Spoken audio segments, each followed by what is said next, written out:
लोग यहाँ पे नेक्स्ट पॉइंट के ऊपर डिस्कस करने जा रहे हैं और ये हमारा इलेक्ट्रिक डायपोल है। इलेक्ट्रिक डायपोल एक ऐसा सिस्टम होता है जिसमें दो चार्जेज होते हैं अपोजिट साइन के, सेपरेटेड बाय सम डिस्टेंस।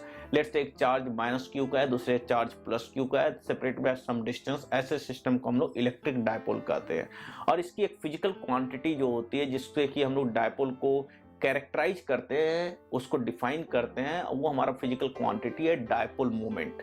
तो डायपोल मोमेंट क्या डिफाइन होती है? Q into D vector, and this D vector is directed from negative charge to positive charge. इसका मतलब इलेक्ट्रिक डायपोल मोमेंट जो डायरेक्शन होती है उसकी नेगेटिव चार्ज से पॉजिटिव चार्ज की ओर होती है, and P will be equal to Q into D vector, right. Magnitude simply Q into D लिख सकते हैं आप, राइट। एक बात ये हो गई।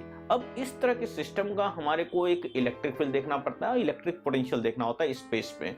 तो हम लोग दो स्पेसिफिक पॉइंट के ऊपर देखते हैं खासकर। एक तो हम लोग देखते हैं along the axis of the dipole, जिसको हम लोग एक्सियल लाइन कहते हैं। तो एक्सियल लाइन ये वाला लाइन है, along the direction of the dipole ये हो गया एक्सियल लाइन। तो मान लिया जाए कि एक डायपोल है जिसकी डायपोल मोमेंट P है, और डायपोल का जो मिड पॉइंट है उससे डिस्टेंस R पे हम लोग इस पॉइंट पे, डिस्टेंस R पे इस पॉइंट पे हम लोग इलेक्ट्रिक फील्ड देखना चाहते हैं। तो हम लोग एक्सियल लाइन के इलेक्ट्रिक फील्ड को E पैरेलल से डिनोट करते हैं। E parallel is given by 2kPr divided by R square minus A square का होल स्क्वायर, राइट। ये होता है।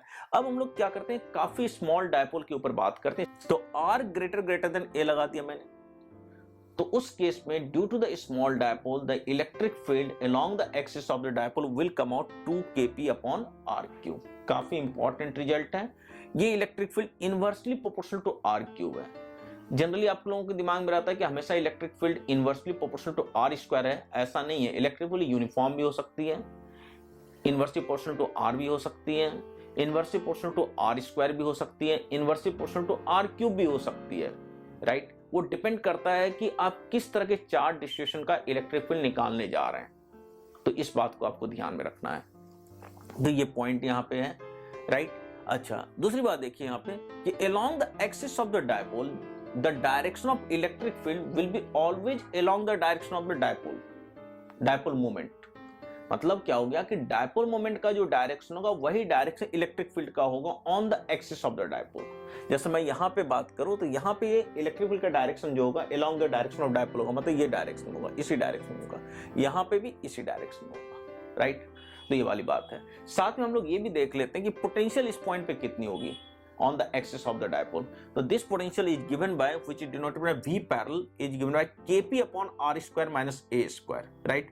फिर से small dipole की बात करें तो R greater than A है, तो V parallel की वैल्यू आ जाती है। That means along the axis of the dipole जो पोटेंशियल आएगी इस पॉइंट पे हम लोग डायरेक्टली लिख सकते हैं Kp by R स्क्वायर। ये तब वैलिड है जब स्मॉल डायपोल की बात करी जाए, राइट। तो E पैरेलल भी हमने बात कर लिया, दूसरा V पैरेलल के ऊपर भी बात कर लिया।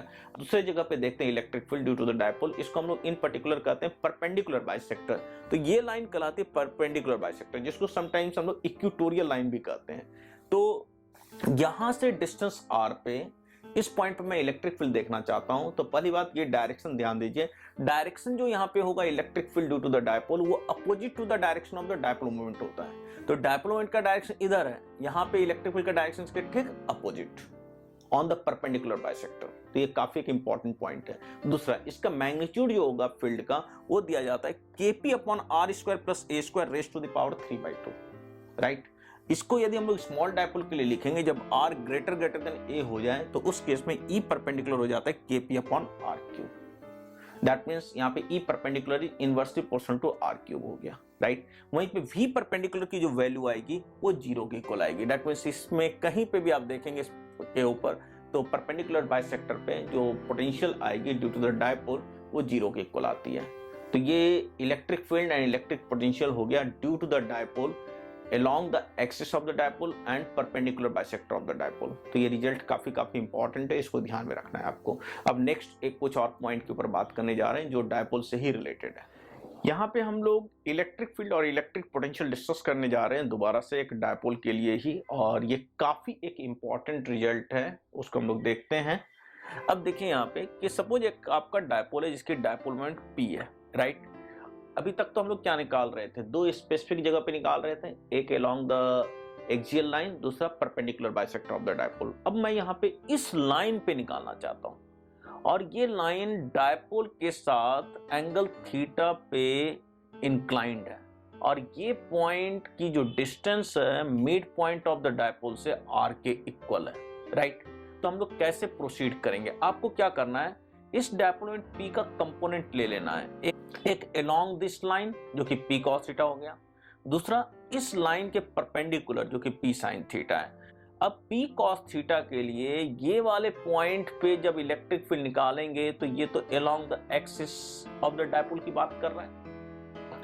E parallel is the electric field due to P cos theta, due to the component of the dipole moment of P cos theta, क्योंकि P cos theta के लिए ये वाला लाइन तो along the axis of the dipole है, P sin theta के लिए ये लाइन perpendicular bisector है, तो इस पॉइंट पे E parallel निकालेंगे P cos theta की वजह से, जो कि कितना आ जाएगा आपका, सिंपल सी बात है 2kp cos theta divided by R cube.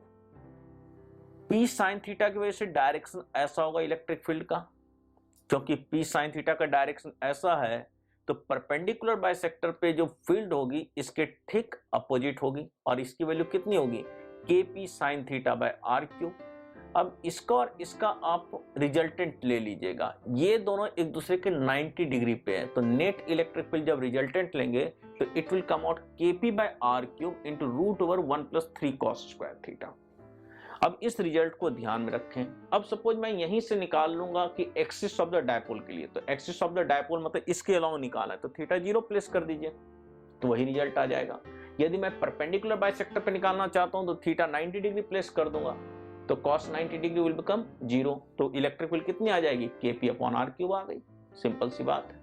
दूसरा डायरेक्शन देखिए, ये नेट इलेक्ट्रिक फील्ड है जो E पैरेलल के साथ एंगल अल्फा बनाया हुआ है, तो अल्फा और थीटा में जो रिलेशन आता है वो आता है tan alpha will be equal to tan theta by 2। ये कैसे निकालेंगे, सिंपल सी बात है, tan alpha will be equal to E perpendicular by E parallel. इस ट्रायंगल से देखिए tan alpha will be equal to E perpendicular by E parallel, जब उसको करेंगे तो ये रिजल्ट आपका आ जाएगा, tan alpha will be equal to tan theta by 2। काफी इंपॉर्टेंट रिजल्ट है ये। नेक्स्ट अब देखिए यहाँ पे पोटेंशियल मैं इस पॉइंट पे निकालना चाहता हूं तो ऑब्वियस सी बात है P sin थीटा के लिए तो पोटेंशियल यहाँ पे 0 होगा क्योंकि परपेंडिकुलर बाइसेक्टर की बात कर रहा है ये। P cos थीटा के लिए potential kp cos theta by r square हो गया, राइट। तो ये पॉइंट है। अगला एक काफी इंपॉर्टेंट की पॉइंट है जिसको ध्यान में रखें आप। सपोज मैं ऐसा देखता हूं कि किसी पॉइंट पे इलेक्ट्रिक फील्ड जो होती है डायपोल मोमेंट के परपेंडिकुलर हो जाए। डायपोल मोमेंट का जो डायरेक्शन है, इलेक्ट्रिक फील्ड का डायरेक्शन जो है ड्यू टू द डायपोल वो एक दूसरे के परपेंडिकुलर हो जाए, मतलब E और P एक दूसरे के परपेंडिकुलर है। देखिए यहाँ पे E का डायरेक्शन ये है, P का डायरेक्शन ये है, तो E और P परपेंडिकुलर हो गया। तो ये एक पर्टिकुलर एंगल थीटा के लिए हो सकता है। वो कौन सा एंगल होगा, देखिए अल्फा प्लस थीटा 90 डिग्री हो जाएगा। क्यों ऐसा, देखिए alpha is the angle made by the net electric field with this line, जो कि अभी हमने देखा ये एंगल अल्फा। अब ई पी के परपेंडिकुलर है, तो उस केस में देखिए ये वाला जो लाइन है ये थीटा हो गया आपका, तो अल्फा प्लस थीटा की वैल्यू सिंपली सी बात है कितनी होगी, 90 डिग्री। और general result tan alpha equal to tan theta by 2 है, तो अल्फा की जगह pi by 2 minus theta place कीजिए तो ये आएगा cot थीटा, तो cot theta will be equal to tan theta by 2, hence tan theta will be equal to √2। इसका मतलब ये तभी पॉसिबल है जब tan थीटा की वैल्यू किसके इक्वल हो जाए, √2 के। इसका मतलब वो लाइन जो कि tan इनवर्स √2 पे इंक्लाइंड होगी विद द डायपोल, तो उस लाइन के हर पॉइंट पे इलेक्ट्रिक फील्ड का जो डायरेक्शन होगा ड्यू टू द डायपोल, वो डायपोल मोमेंट के डायरेक्शन के परपेंडिकुलर होगा, राइट। तो ये की पॉइंट है जिसको आपको दिमाग में रखना है। तो इस तरीके से ये सारे पॉइंट्स को आप दिमाग में रखना, राइट। अब आगे हम लोग कुछ और पॉइंट्स के ऊपर बात करते हैं।